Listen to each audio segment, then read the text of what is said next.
Welcome to Cooper Talk. I'm your host, Steve Cooper, and remember, I'm only as hip as my guests. I got to tell you something, people. Back in the late 80s and early 90s, when I was on the road doing comedy, when I could get a chance, I'd always watch a show called Star Search, because a lot of comedian friends of mine were on there. Mike Saccone won, Ron Gallup was a buddy of mine, Keith Robinson was on, and they had all these great competitions, if you're not familiar, and there was a spokesmodel competition. And I remember my guest today, she was like the GOAT. Like, she won and won and won. And then she's also, you know her from the iconic Warrant video, and she's written 2 books, and she's had a fascinating life. And my guest is Bobbie Brown. How you doing, Bobbie? Hi, how are you? I'm good. So, I want to talk about your career, but we're friends on Facebook, and I see you on Instagram, and I know you recently seems to have gotten very religious. I want to hear about that, because it's as we get older, our values change, our lives change, certain things happen. But I want to hear about this because it's great. The posts, they're uplifting, they're good, and there's so much crap on the internet now. It's good. So what happened? Where was the change? So COVID happened. I moved back to Louisiana. I'd lived in California for 37 years in the entertainment industry. I moved here. I had a stalker who stole my identity, tried to kill me with a loaded .38, and I had a breakdown. I will say I had a breakdown. Nothing was moving. I threw money at it. I threw the FBI, police, restraining orders, all the stuff that you could humanly do, and nothing was moving.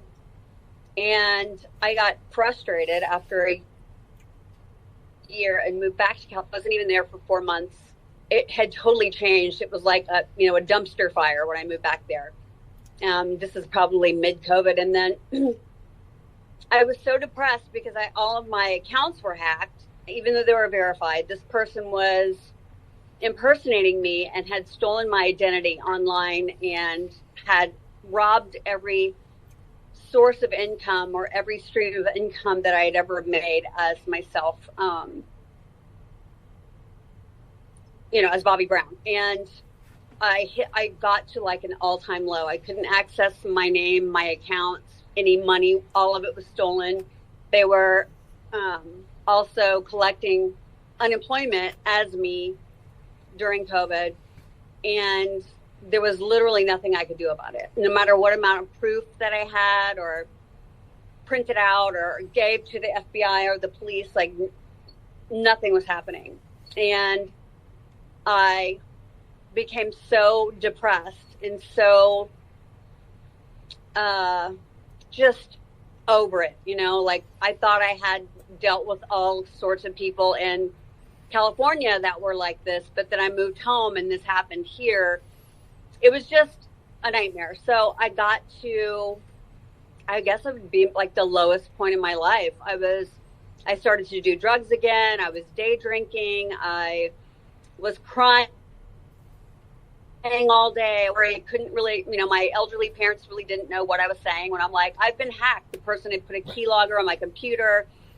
They can barely do the remote. So I'm like speaking Japanese to them. And I just got to a point where I was like, God, if you're real, like, I give up. I'm done with this life. I just can't with this anymore. I don't know how to move forward. I don't care anymore. I got to a point where I didn't care. And I started EMDR therapy, and I had a 5-hour intensive. That's for people who have post-traumatic stress disorder. And because I thought, something has to happen. I have to do something. Like, this is not working. And I had a 5-hour intensive, and I came home, and I lay on the bed, and I closed my eyes. I wasn't asleep. And I had a supernatural encounter. I call it a divine intervention with God, with Jesus. And it was amazing. Like, at first I was scared because I didn't know what was happening. Like, I just closed my eyes. I wasn't asleep, but I couldn't open them from the brightness that was outside of my eyelids. And I heard, "Do not be afraid, my child." And I just started being infused with so much love. Like, love that you can't compare it to. He was showing me how much he loved me. And then it was like a movie, like split screen seconds of every part of my life from my birth into that moment, where he showed me in every situation of every moment of my life where he was. And I tell you what, this went on all night long. Like, I would think of a question and it was answered by the time my eyeballs were darting behind my eyelids to the right, from left to right, you know? And I started crying. And just when the Holy Spirit touches you, you go into immediate, like, repentance. You're like, oh my gosh, like I had no idea. Like, I believed in God. I just didn't know how to pray. I'd never opened a Bible. I didn't really know about the power of Jesus. And I believed there was a God. I just didn't really believe, all the other stuff. And I had never really pursued it. I didn't know you could have a relationship with him. I didn't know that you could pray something and have answered prayer, or just to have a relationship with him, period. Like, I just didn't know any of that existed. And I was in Hollywood and nobody was like, trying to push Jesus on me at all. So I think that he used everything bad that, the evil one wants to throw your way. If you love God, he will use it for your good. And I feel like that identity, loss of identity, stolen identity, he used as a way to kind of have a death of self, literally and supernaturally. But in that night, in that moment, in those 8 hours of the night that he shared this whole life journey with me, he showed me my life basically in a clips of movie in my mind. And I wasn't asleep, which people were like, were you dreaming? I'm like, no, I wasn't. At one point, I guess I got really loud. My mom came in to check on me and was like, are you okay, dear? I remember she called my daughter and was like, your mom's totally lost it. Like, she's spiraling. She grabbed me by my waist and started to tell me how I should pray and kept repeating it. And I remember that. And I just remember her, like, wedging herself away from me, like, I'll try to do better, and, like, run out of the room. And I saw things in a different way. When I woke up the next morning, like, everything changed. Like, I guess, in the Bible it says the scales fall away from your eyes. After that intensive, I had probably dropped all of the barricades around my heart that I had built up for so many years, from trauma and the industry and things that I normalized, which probably shouldn't be normalized, and everything changed the next day. I was a new creation. Like, I had no desire to do drugs. There was never a time in my life where I didn't want to do them. If I was not doing them, I still wanted to do them, and, I had been sex trafficked many times, and just oddly enough, like, taken advantage of sexually, where you just kind of go like, that's just the way it is here, and that's crazy, right? That's crazy to be like, well, just got to be careful in LA. Things that were normalized when really they were really secretly traumatizing me, probably. And I just did more drugs to not feel that. So I want to ask you real quick. Yeah. So you the next day you're starting a new leaf. Like, 13 years ago, I had a heart condition. I was living in Burbank. I ended up at the hospital. And when I got out that day, I smoked occasionally. Quit smoking, quit caffeine. Yeah. Quit anything. And it was, for me, it was a life and death choice. And it was something where I knew people who were, had diabetes and they still drink. And I'm like, you can't do that. You got to worry about your body. So I had that. Yeah. It was a tangible thing. Basically, if I don't stop, I might die. And I just started dating my now wife. And I was like, you know what? I can't screw this up. So for you, as soon as you have this, it's an epiphany. It's this intervention. So how you accept all this stuff, you face it, So how do you Yeah. sit there and start living your life differently? Because it's not easy. You know, I lived in LA for a long time. When I moved back to New Jersey, I had to decompress for like 6 months because you're used to that life and the traffic and Yeah. this and that. How did you start living your life? Yeah, the hustle. Yeah. How did you start living your life the way you wanted to? I haven't yet. Like, so it took me moving back to LA. I was there for, I'd spent every dime that I had saved here to get a place sight unseen in LA, move all my stuff over there, be there for 4 months and be like, wow, this is a dumpster fire. What was I thinking? Now I just moved away from my family. Even though I was super traumatized, I was now alone, still traumatized in California, thinking I was going to go back to this life that I once led that I couldn't relive. Like everything changed, you know, no more. We were still not able to do auditions. We have to now self-tape. Like I said, LA was like a dumpster fire. The place I moved into was supposed to be, you know, I told the lady, like, I have trust issues. Like, this just happened to me. You promise that, you know, it's a great place. It's a safe area. I was promised all this stuff. I move in. It's like a trap house with 18 kids living there from 6 to 22. You know, all doing whippets and OnlyFans and drugs and standing room only parties. And I was like, I'm too old for this. Like, literally, what the hell is this? Like, I don't even know why I'm even here. So I put my stuff all in storage. I drive back to Louisiana. I had a beautiful condo here, gave that up, come back here 4 months later with my tail between my legs. This is before I went to the therapy.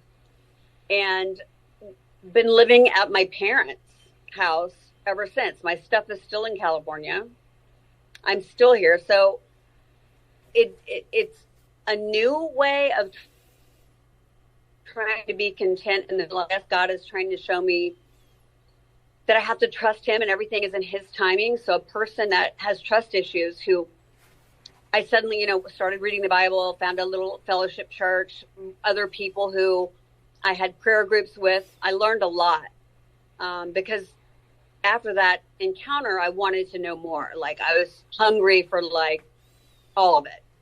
And I kind of became more wise really quickly because I just threw myself in the word, and people who believed in, you know, Jesus and God and wasn't religious. Like, it wasn't religion. It was like faith. It was different, you know. Can be around people who are like condemning and being like, you need to, like, Bible thumping. It wasn't like that at all.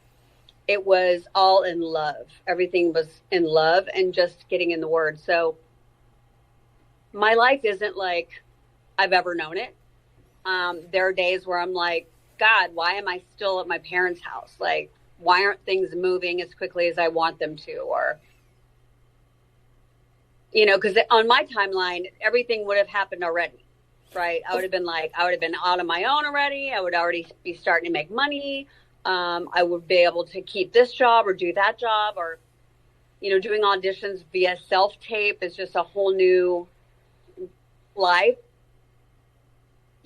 I've written their book about this experience, and I feel like it's the most important thing I'll ever have to say. So I finally finished doing my part. It took a little bit over a year to finish it. Now it's in edits, and I'm waiting on that to come out. I would have loved that to have been done already and out. But like I said, I'm just being like, okay, God, this is on your timeline, not mine. That's a very hard place to be in. Oh, yeah, I was going to say, because, yeah, it's something that, you know, you found, you feel the answers, you know, and you seem to be content. And I'm sure, like anything, though, anyone who's been in the entertainment business, I always say we're 50% insecure and we're 50% narcissistic. I mean, we want the attention, and we get it. We like, oh, we don't deserve it. So it's for you, it's sitting there. It's like you're where you should be, but you want more. But that's just Hollywood does that. I mean, you know, LA does that to you. You always want more and more, more, instead of going. I mean, I know people who I've interviewed people, and I'm friends with people who have had pilots that got canceled, and they're like, oh God. And I'm like, dude, you had a pilot. Like, that's so much more than most people ever get. So that's the thing. From the background we come from, entertainment, we always want more, when sometimes we should just chill out. And it's like, I mean, do you feel more content, though? I mean, when you're not sitting there going, things should be happening. Things should be happening. Do you feel better inside? You sit there. I mean, it's going to take you time to heal, given, you know, you went through trauma. But how do you feel inside these days? It's funny you asked that. It's I used to be very tightly wound, always on my hustle, always trying to stay relevant. Like drug use, but like functioning. You know, I was doing drugs, but a functioning addict at that point. And now I'm just so chill. It's just so weird, the dynamic of from what I went to being. Like, I was all over the place. I was whippy. I was snappy. And I still have a sense of humor, and I am witty and quick and all that stuff. Like, I haven't totally just lost my sense of humor or anything. It just, I don't get as provoked. Like, I used to be, hey, if you want to fight, you know what I want. And it was a me. You know what I mean? Like, oh, you need to get your aggression out? You just, you know, poke the bear. I'm coming for you. Like, it was that easy for people to provoke me. And now I'm just not easily provoked. Like, sometimes it'll take, you know, because like I've said, I'm living with my parents, and that's a whole new breed of animal in its own self. Like, I haven't lived here since I was 17.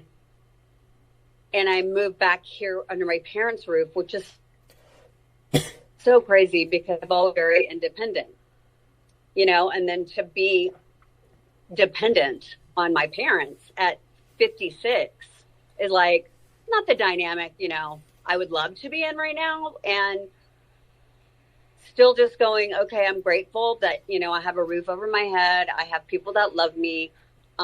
Things are moving in a way that I have to trust your timing. So every day is a reminder, like, okay, God, I trust you. And then your flesh starts to creep in, and you're like starting to get panicky. Like, when is this going to happen? When is that going to happen? And I'm just like, so it's a constant battle within, but also there is a comfort and peace about it too. Like, whenever I go, Lord, I'm about to pop off. Like, I need you to comfort me or reassure me in this moment. And he does, which is wild to me because I never knew that you could do that. Like, that was a reality that you could have. So I'm a lot more chill. I feel like I'm just more childlike than I ever have Well, you know, been. I was going to say, though, you're saying childlike, but I think you're more mature than you were. Because I know when I lived in LA, I was out every night. And when my wife moved out to LA with me from New Jersey, I didn't go out as much. And now I'm back. I've been back east. We've been back east for 8 years, and I don't really want to go out. It's like I've matured. I lost that. Like, before, it was like, well, I got to be out. I got to do. And now it's just like I chill. So, you know, it's funny. It is like a precociousness, but I think it's also you're maturing, because I mean, LA stunts our maturity level. I mean, you know, it's just the way it is. But that's probably what's going on with you. And now you don't know how to handle it, because it's a whole new. It's like if someone has a health issue, you have to change your life. Yeah. So for you, it's something that you're making great strides. Yeah. So you must be very content. Yeah, I am content, which is super weird because it doesn't make sense, right? It doesn't make sense in my body, my brain, to be like, I'm content in this situation. It's not normal for me to be content. And what you're saying is so true. Like, when you're in LA, you're just constantly trying to, you know, do the next thing. What next? What next? Okay, I did that. Now what? And you're just always, it's kind of like ingrained in you. Like, you have to be more relevant, do something else, you know, get your resume thicker, you know, get in front of these people. So you need to start doing this and start doing that. And then kind of being pushed back here and like everything stripped away from you. I feel like my daughter says I'm definitely more self-aware. Like, I never used to have like self-awareness, obviously. And like you said, it was insecurity, 50% narcissist, the other. And that just keeps driving you in that direction. And now I'm just kind of being forced to be still. And there's some days where I'll hear it, like the Holy Spirit will be like, be still and know that I am God. And I'll be like, all right. Like, it'll be like a little reminder. And, you know, it's a weird place for me to be in. It honestly is, but I am content. Well, that's good. Now, what originally took you to LA? I know you were Miss Teen in Louisiana, but when did you move to LA, and what were your goals when you moved to LA? Did you ever think you'd be the spokesmodel and be in an iconic video and be on TV and now write books and date rock stars and marry rock? I mean, most people no people can't fathom that. I mean, you can sit there and go, "I want this to happen." It doesn't. What made you move to LA? How old were you when you moved to LA, and what were your goals when you moved to LA? I was 17, and my goals were to be a supermodel. I wasn't tall enough for like New York and stuff like that, and I was always looking in magazines, like practicing poses in the mirror. And someone once told me, probably to insult me, but I took it a different way, that I was only good at being pretty. And I was like, all right, I'm going to use that, even though I know I'm better than just being pretty. I know that. I just had it in my mind, like, I'm going to do this. I'm moving there and it's going to happen. Like, there was never a moment in my mind that I thought I was going to fail. It was just weird. And I went and it happened, and just things kept happening for me. And I know that was by design now, but like, I just never imagined that I would fail. I know that's super weird but you need that sometimes. You need, and that's the thing of being young. You don't have fear. Yeah. You have this feeling like I don't have this fear. I'm not worried. And you have, you just have this nerve of steel. So now, what was your first big break? Star Search? Yeah, I would say so. Like, I was already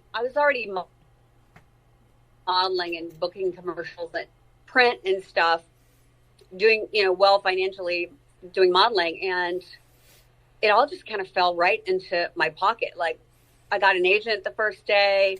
I started working like within the first week. Like, I never had to get like a part-time job. You hear about all these actors. They're like, I was a waiter for 12 years. And, I never had to get a part-time job. I started succeeding right away. And then I feel like within the first year,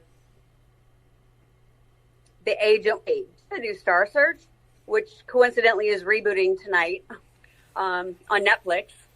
And I was like, yeah, sure. And I went to the audition, and they were like, we love her. We're going to put her on. And that happened. And then I guess Janie saw that from Warrant, saw the Star Search, and booked me for that video. And then, just everything just happened from there, Now, with Star Search, though, it's funny because so many people watch it. Like, I try to tell people, like, the amount of people that watch TV back then doesn't compare now because there wasn't all the stations.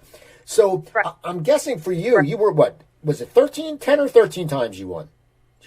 It was 13. So people must start recognizing you. So what's that like? Because you're young, you're attractive, you're this spokesmodel. So people are like, so what is it like for someone young? You're newer to LA. What is it like all of a sudden people just recognize you, and you're probably getting swamped, and there's probably a lot of creepers trying to bother you too.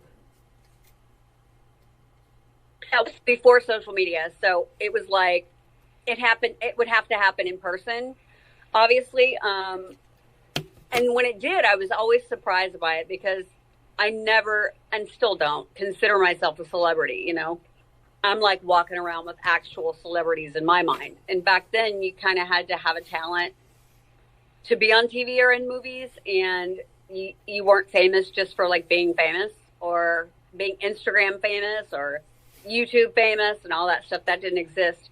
It was flattering, but it also sometimes was jarring because I'd never really been a fan of someone before. Like, I had favorite, movies or models. Like, I fangirled over famous models. But I didn't really have that, like, that, I mean, I say that, but I did have a wall of posters of like rock bands and stuff. So, saying that, even though if I met somebody I really was low key fanning over, I would play it super cool, so it didn't seem that way.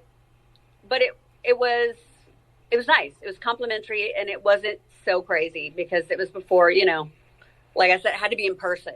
And people weren't as, they didn't have cell phones. They weren't like trying to take selfies, and it was a whole different vibe back then. It was like, can I have your autograph?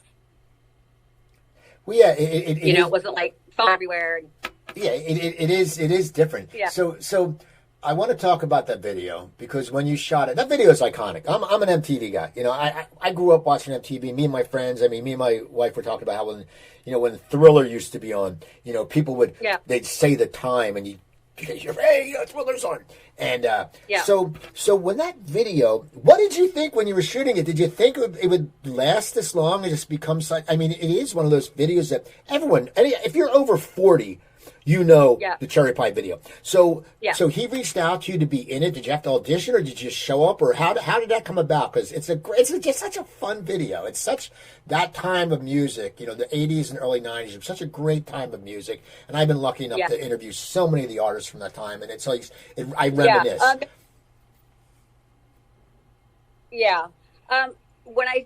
So he reached out to my agent, and I didn't go to the audition.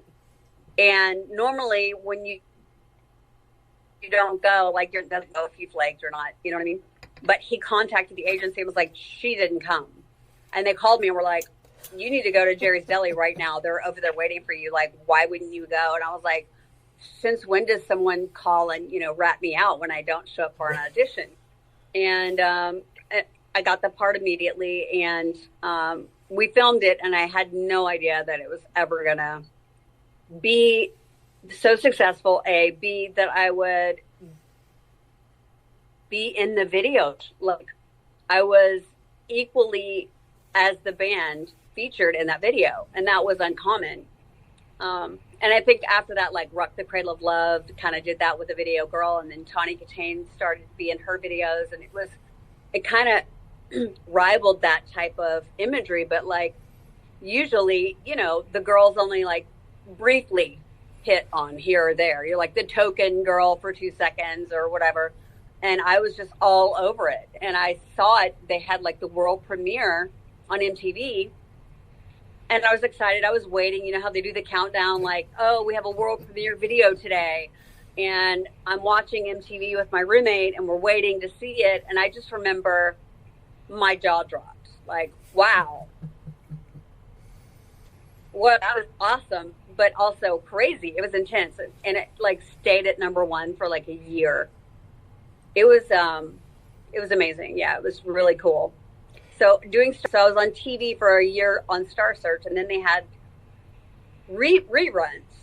Like when the season dies down, they would do the reruns. So I was on TV for like a year and a half for Star Search, and then if you watched MTV, which was all people watched back then, and the video was #1 for a year. It was cool. It was crazy, but yeah, in my own way, it became like in a way, but like I still never felt like I'm a celebrity. But it was a very cool time.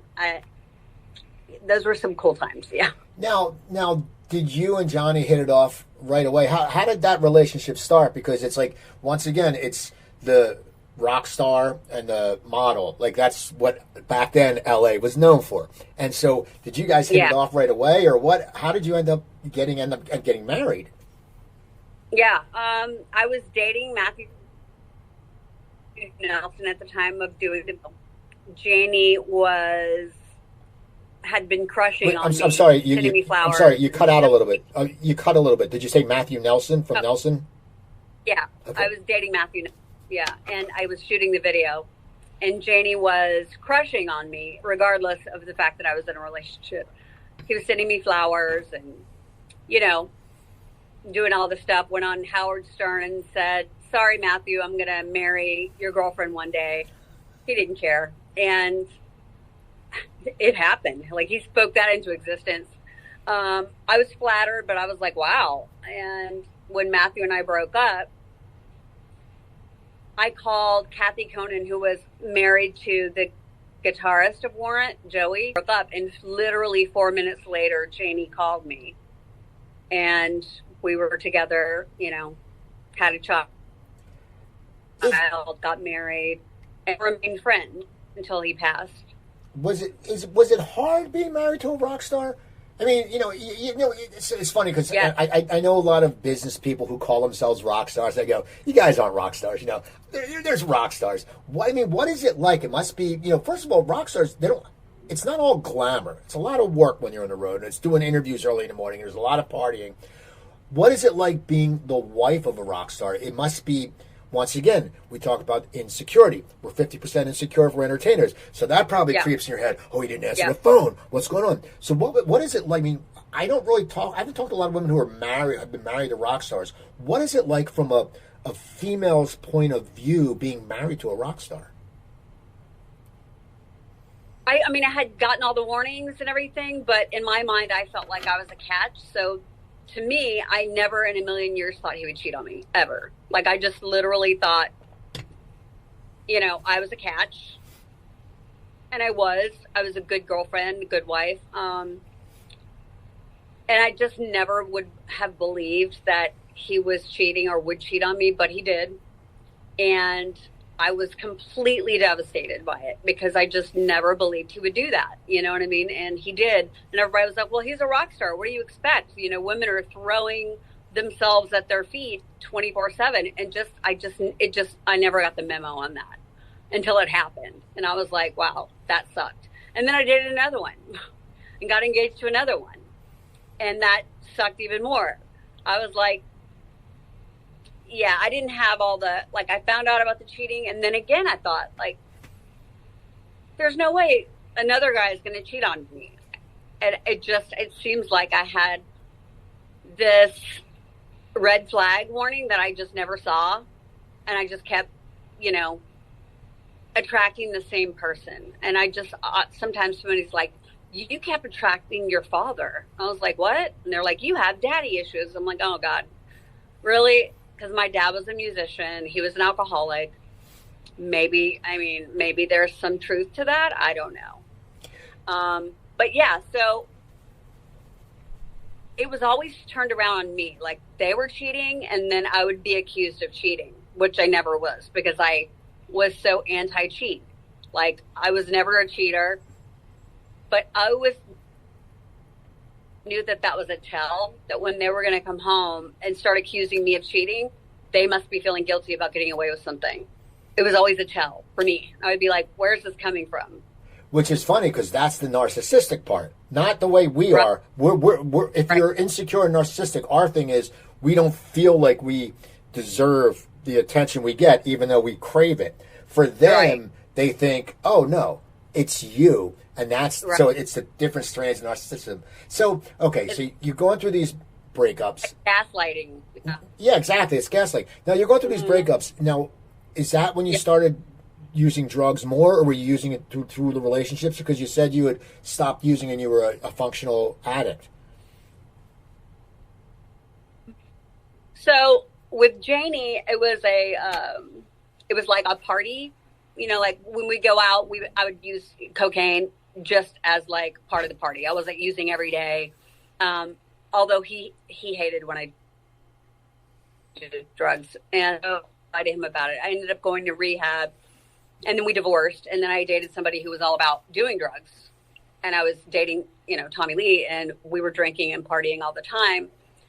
And I just kind of, after that breakup, I just kind of went deep into the drug use, hardcore, and would come out of it, get sober, then go back into it. Like something would happen, maybe that I just didn't want to think about, and then I would do the drugs to not feel or think about that thing. And then I would get super caught up in it again. And then, being fit and thin was like important to everyone in the agency, and nobody really cared about, you as a person. They just cared about how much money you could make for them. So, if I had a bathing shoot to do in like a week and I was like 4 pounds overweight, I knew a quick way to lose weight, and that was to do drugs. And they were chill with that. Like, they were like, okay, whatever you got to do, to get that checked. So that also became normalized. Like, oh yeah, she's a drug addict, but if she's functioning, it's fine. So I spent the next 30 something years going back and forth between being sober, doing drugs. But even when I was sober, I still wanted to do them.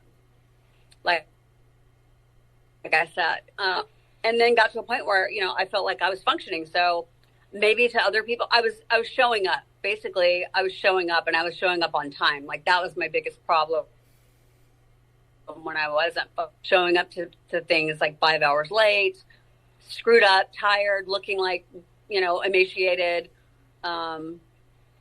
It was not a good look. I was not functioning. And then I just kept doing it until I was functioning and was able to do it. And then then you feel like, can I perform if I'm not high? You know what I mean? Can I look the way I'm supposed to look if I don't do the drugs? Or, people would be like, I don't know what you're doing, but you look amazing. And I'd be like, wow, I haven't slept in 2 weeks or eaten, but cool. Thank you. What's your secret? I'm like, just, wake up, snort your personality, and, call it a day. And they would be like, oh, you're so funny. But I was like, that was my dieting program, was drugs and no sleep. And people would be like, you look fantastic. And I'm like, wow. So just being rewarded for that. It feeds the fire. You're like, why should I stop? I look great and I'm getting work. And that's the thing. That's the one thing about Hollywood is it's hard to get work. And if you're getting work, you're probably thinking, hey, what I'm doing is working, even though you're destroying your health when you think about it, so it's crazy. So you're doing all this. Now, you just talked about your third book you're working on. Yeah. When did you decide to write Dirty Rocker Boys? And was there did you take it to a publisher? Was there a battle? I mean, how did you get the idea for it? When did that all come about? So I had been mentioned in so many rock books or guys books that were in bands or just from the time, the whole era, people mentioned in like so many books. And then I would read about some of the stuff that they wrote. I would be like, that's not exactly how that happened, or I don't remember it like that. And I just thought there needed to be a book written by a female from a woman's perspective. And at that time, it just has to happen. And I just started speaking it into existence, promoting this book before I ever wrote one page for like 4 years previous to ever getting this book done. And then I got a reality show, Ex-Wives of Rock, and I'm talking about it. And I had signed this horrible deal with this lame fake publisher, and he has the manuscript, and I get back the finished edited pages, and I'm like reading it, and I was like going, what is this? This is crap, And that show airs, and an publicist for authors saw the show and reached out to me and was like, I can actually get you a book deal. I think this is a great book idea. I think I can get you a book deal. I'm not trying to sleep with you. And I was like, okay, great. That's good news. And I think within a week, I got Dirty Rocker Boys signed with Simon & Schuster. Now, is it hard to dish the dirt? Is it hard because it's you? You're dissecting yourself, and you have to be very vulnerable. Bottom line is, and people will go, "Oh my God, what's wrong with her?" So, how hard is it to write that? And were you under the influence a lot when you were writing it? So, I had an amazing ghostwriter who I don't have a problem telling my stories. I'm super honest. I never leave anything out. If anything, I'm always over telling the truth. I'm telling too much. Probably talking too much, saying too much. And that was just kind of like my personality. I was just always just spilling the truth all day long about it. It didn't matter about who, what, if it was part of my life, I didn't care. Like, I was like, yeah, this is what happened. And, well, whatever. So she just kind of knew the right questions to ask, because you never really know what people want to know about you. Right.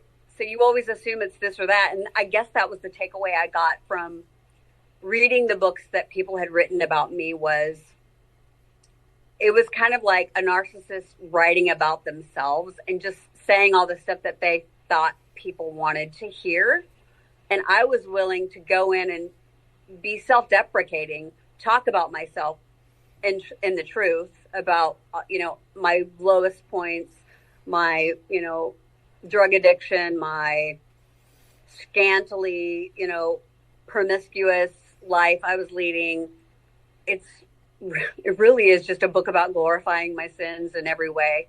But literally, God showed me, I created you in my image and I gave you this life so you could have this moment in time where you're going to talk about me. And he told me that in this divine intervention that I had, because people were like, oh, go back to, riding D's and snorting cocaine. And now you're going to talk about God. But yeah, that's exactly who he uses, is broken people who have problems, who are addicted, who, you don't go to church perfect. You don't go to God perfect. He loves the broken ones. And that's really when you know that you need him. And I just never knew that I needed him. And when it happened, just that one cry out where I was like, God, if you're real, just that one moment where I said that and he showed up. And I was like, wow. Okay. And that's going to be your third book you're working on. But what about the second book? Cherry on Top, Flirty, 40, and Funny as... What made you decide to write that? Because it's a follow up to the Dirty Rockers. I mean, is it something where you took you looked at your life and you said, "Here's why I am. I'm going to write this, and I'm just going to what made you write that book?" I just in a way that I felt like I had more stories to tell, and I loved the process of doing the first book and doing the audiobook, and I felt it was super cathartic. And, my life was still going at the speed it was going. And I just felt like I had so many people reaching out to me being like, we want to know what you're doing now. Like, what are you doing now? And I thought I'll write a second book. Because at the time I had decided to start doing stand-up comedy, which is another thing of me being like, what else can I do? What else can I do? So I started doing stand-up comedy and thought to write a book about that. But I don't promote it because the book company never paid me a cent and still hasn't. So I don't really promote that book at all. And I never thought I'd be writing a third book. I never wanted to do another book after that. And then this encounter happened. I was like, oh, gosh, I have to do another.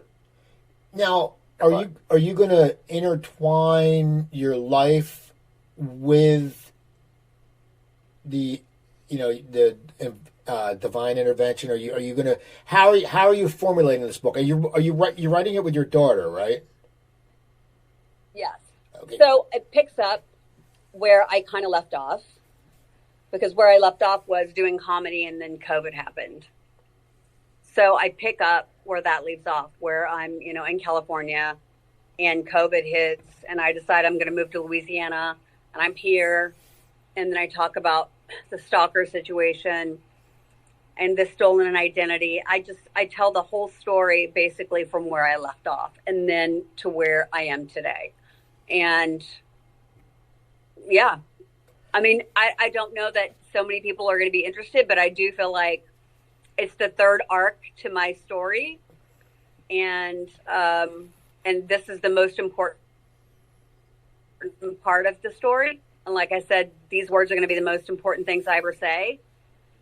And I just felt like there was an urgency to it, the encounter to the intervention, and I didn't know what that was, but I've been writing the book and it's in edits now. So yeah, hopefully it touches hearts and opens minds and can see that, I went from that to, you can go from that, all of that, everything that I did and was and accomplished or ruined or had been pushed into a pit. I jumped into the pit. I accidentally fell into the pit, all of the things, and then can come out the other side of it with more joy, even though I'm not in the perfect environment or the place that I would want to be.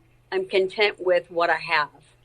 And I don't think I ever really had that before, because you're always wanting more. You never it's enough. And then you get everything kind of taken away from you, your money, your name, your ability to access your own life online, which is how everybody expects you to communicate now, is online. You can't even access your bank accounts. You know, you have other things being taken out in your name and it's not you. Your unemployment checks are being accepted by someone pretending to be you, and you can't do anything about it. It's literally, it came to a point where I was like, what's the point? You know, I was like, I give up. I totally give up. Like, I don't know how to move forward. I don't know how to be me. I don't know what my identity is anymore. Like, I had to come to the end of myself and totally surrender it. Just be like, I'm over it. I'm over it. I'm done. I can't handle it. I tried everything. What's the point? And that's like, great, let me do my job. You've been trying to do my job this whole time. Now you're looking at your life now, and it's like a new beginning for you. Do you have regrets? Yeah. Do you have any, when you look back, do you have regrets? Because, you know, you seem like you live your life by your terms. Now, true, you know, like anytime people could say they look back and they go, oh, well, you know, I party too much, you know, I screw things up. But for you, it didn't hurt you. It actually helped you. So do you have, when you look back, do you have regrets? I have regrets about a couple of things. Not being like the mom I always wanted to be, because of, you know, this hunger for, you know, being in the industry and my addictions. I do have regrets about that. My daughter doesn't hold me accountable for any of that stuff. Like, she forgives me and she loves me for every version I've ever been, which I'm so grateful to her for that. So yeah, there's a regret in that. And then there's, you know, regrets where I behaved in ways that, like, probably wasn't my best days, you know, acting out, saying things to be hurtful. Like, like I said, I was easily provoked. So I'd pay back hurt for hurt. Like, if somebody hurt me, I was like, I was going to hurt you. I was going to hurt you back. And it wasn't always like physically. It wasn't physically. I was really a words person. Like, if you came at me, I was going to come at you and hurt you with my words. And I was good at that. I'm not proud of that, but I could be very mean to people. Not that at the time I didn't think they didn't deserve it, but, like, I look back on that now and be like, who am I to judge who deserves what, you know? Like, that's crazy talk. And even when this situation happened with this person who was stalking me and I let into my life, and they put a keylogger on my computer and then stole my identity and everything therein, there was a huge part of me that was like, screw this person, you know? And nothing was being done. There was no justice to be had. And then I had this encounter with God, and it was kind of like I forgave them in a way. And then somebody was like, well, did you pray for them? And I was like, no, I didn't. And I was like, okay. It was kind of like, wow, I should pray for them. Like, I just still had so much, like, I don't know, bitterness towards it, I guess. But I did. I reluctantly prayed for that person. And it freed me, really. Released something within me that was still, I was holding on to, like, the pain of it and the trauma of it. And when I prayed for that person, it kind of, like, released all of that. And I just didn't have to drag it around with me anymore. So it kind of removed all of the triggers that I was having and the PTSD I was having from it and the fear that I was carrying around with me. Like, I was looking over my shoulder every 2 minutes, you know. The shampoo bottle fell in the shower once, and I was like, you know, like, super freaked out. Like, you're just thinking the worst. I was seeing this person's car everywhere. I was so paranoid. I was like, oh, they must have a camera on my TV now. Like, I was so freaked out from that and was just living with so much fear and anxiety. And then when I finally prayed for that person and let it go and gave it to God. I know that's like a phrase to say. And people will be like, stop telling me to give it to God already. I'm like, I know, it's so cliche for me to be saying that. Like, it's so weird for me to be like, don't worry about it, pray about it. People will be like, who are you even? Like, who are you right now? And I'm like, I know, right? That's crazy. It is crazy. And it looks crazy, but it just, to people who've known me before, they're like, I don't know what it is about you, but your voice is different.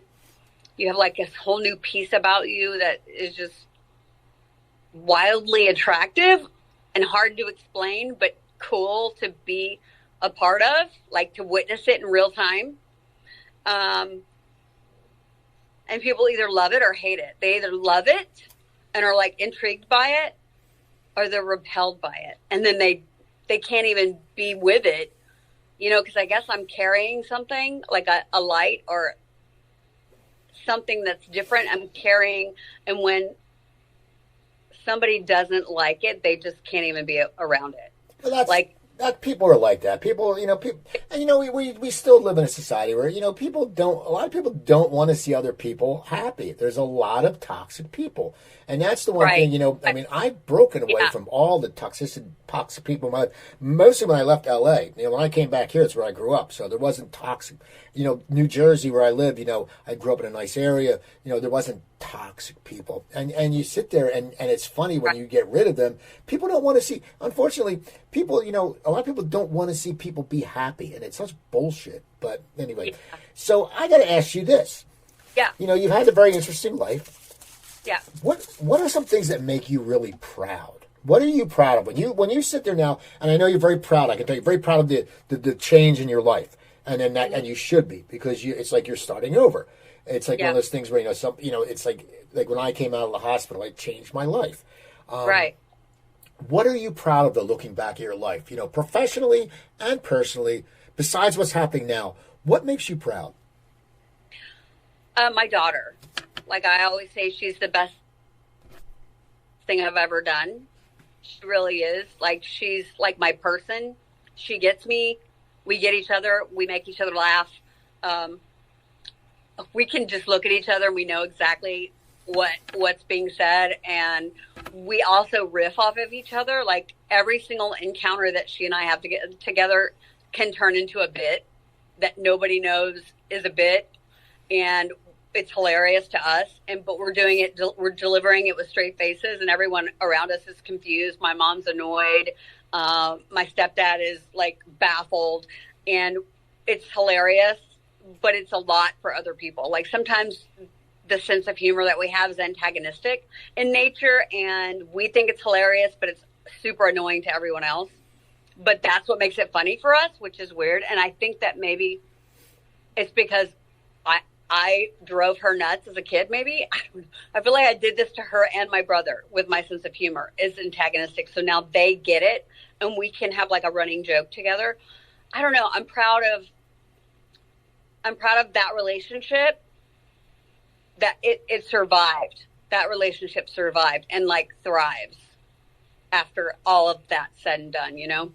I'm proud that I loved my husband even when we were just friends, and that all the stuff that he did, I never brought to my kid. Like, you know how some relationships, the parent will, like, I don't know, talk crap about their significant ex or whatever and bring the child onto that team and make them choose or whatever. I never did that. Like, I knew my daughter would be smart enough to figure out whatever she needed to figure out one day about her father, and that they would have their own relationship, and nothing that happened in our relationship should ever be implied to her as a kid or with her father. I'm proud of how I handled that, I guess. Like, I never wanted her to have like an imposed judgment about her dad because of something I went through with him, if that makes sense. Oh, yeah. I'm proud of that relationship. I'm proud that we were able to stay friends until the end, and he passed. I don't know. I feel like I just did it. I just kind of did it. I like followed my dreams, and I did it. And I did it better than I thought I would. Like, I came out of it, even though I had lots of scars and there was a lot of stuff that was like just not right that happened. I've come out the other side of it. I overcame it. So. And so, what's the future? What's the future? I know you're doing one of those conventions, so you should get in the convention circuit, man. You'll clean up on that. People, I have so many people come on the show because I interview a lot of '80s people, and they go to these conventions, and I've known some of the guys in the Sopranos, and they go on the conventions, and it's amazing because your fans adore you, but they adore you for you. Like, they sit there and they appreciate you. So I think you have one coming up in New Orleans. But what are your future plans besides the book? What do you want to do now that you have this whole new leaf turned over? Honestly, I would love to do another reality show. That was like the best job I've ever had. Be able and be with your friends, and like I would like to show this new me, to the world. I loved doing that, doing the book. Honestly, like, I'm not even opposed to having a relationship. I've like been completely nothing for 10 years, almost 10 years now. And my daughter's like, Mom, you are an awesome chick. Some guy would be lucky to have you. And I'm like, I just have been so hurt. I feel like in the past that I just kind of went like, I'm a bad picker. I'm just not going to pick. I'm just not going to do it. And if it happens, then it's going to be, meant to be, but I'm not going to look for it. I'm not opposed to anything, honestly. Like, if I meet the right person, maybe I'll settle down. Maybe I'll start acting again. Like, I have an agent. I don't know that I want to do that. Maybe I do. Maybe I don't. Like, I don't really know. Like, I wake up and I go, like, I don't even know what you have for me, God. I don't even know what it is. I don't even know what it looks like, but I'm here for it. And so I greet each day with that. And it can be unsettling not knowing, like, I have the ambition. I know it's going to be something. I know it's going to be in entertainment. Like, I remember at one point, like, I'm not even going to do entertainment anymore. I'm going to get a regular job. And I did. I became a 4th grade teacher. That was wild. Had no credentials to be a teacher. Got hired to be a teacher. Was weird. It was probably the hardest job I've ever had. For the least amount of money in 1 week. It was the hardest job. Paid the least, but was rewarding in a way that I never expected. It was weird. It was just such a weird time. And then I got fired because it was at Christian, because one of the kids' parents Googled me and saw my past, called the principal and was like, she's repulsive. The kid came to the classroom and announced that I was repulsive to the classroom, and I had not talked about my past to the kids, and then I got fired. So I cried a little bit, but also I was kind of relieved. Like, it was weird. I mean, I remember being fired, and I guess I was like cool with it, but my face was super cool with it. And the principal was like, you seem relieved. And I go, do I? Like, everything was just kind of like, oh, okay. All right, sure. All right. No problem. I was just cool with it. Even though I was crying, my face was showing like joy. I don't know. It doesn't make any sense. It makes no sense. But I don't know how much those kids learned, honestly. Like, I used Alexa a lot. I'd be like, I don't know, let's ask Alexa how to do this math, because I was not a good scholar. Like, I was a C student at best.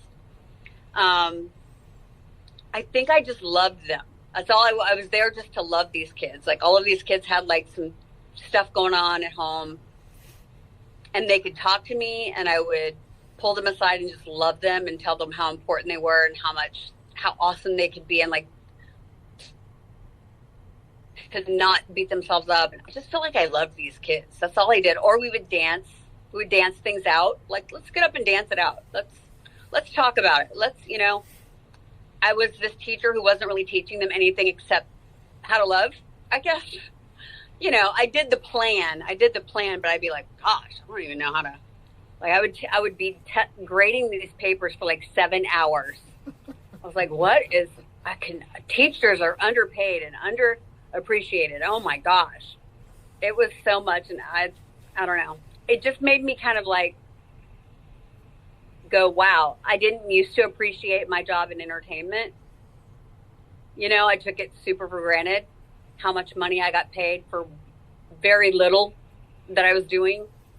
And I would just be so impatient about the waiting and so entitled about, you know, being on time. And it was just this whole unself-awareness, you know, that I was not attuned to. And it was just like the revelation of being a teacher, grading papers for 7 hours, just like, what am I doing? You know, it was just every day, like I said, just being like, what am I doing today? Whatever you have for me, I'm down with it. And whatever opportunity I'm awarded, I take graciously now. I try. At least I try. At least I'm showing up. At least I'm trying. Well, I think good things are going to happen. I think your book, you know, the book might lead to a reality show for you. You never know. Who knows? Who knows? Well, it was a pleasure talking to you. I want to thank Steve Owens for getting us in touch. Steve's a great guy. I've been on his show. He's a wonderful gentleman. Yeah. How can people find you're all on social media? What's your Instagram? You're posting on Instagram like a greatest. What's your Instagram? At Brown Bobbie. Okay. And it's my Instagram. And Facebook is Bobbie Jean Brown .3. TikTok is Bobbie Jean Brown something. I just started that account. I really was putting that off, and then I just started it last week. I'm like, I don't even know how to do this. I got to learn it. My X, which I'm very little on, is Bobbie Jean Brown. Like most platforms are Bobbie Jean Brown, except for Instagram is at Brown Bobbie. So people, go check out Bobbie. Go buy Dirty Rocker Boys. Don't buy the second book because she's not getting paid, but buy the first book and buy the third book when it comes out.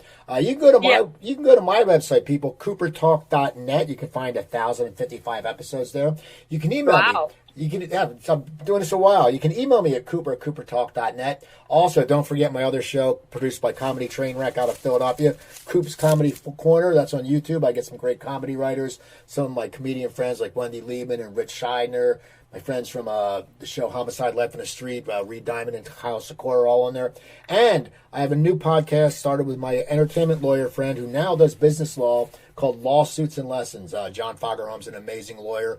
We talk to entrepreneurs, and it's produced by Mission Matters. So go look up Lawsuits and Lessons. Anyway, please go check out Bobbie on Instagram and all that good stuff. Buy Dirty Rockers. Listen to my show. I want to thank you. Remember, I'm Steve Cooper. I'm only as hip as my guests. Don't forget, drink your water, eat your vegetables, take your vitamins, and I'll talk to you next time.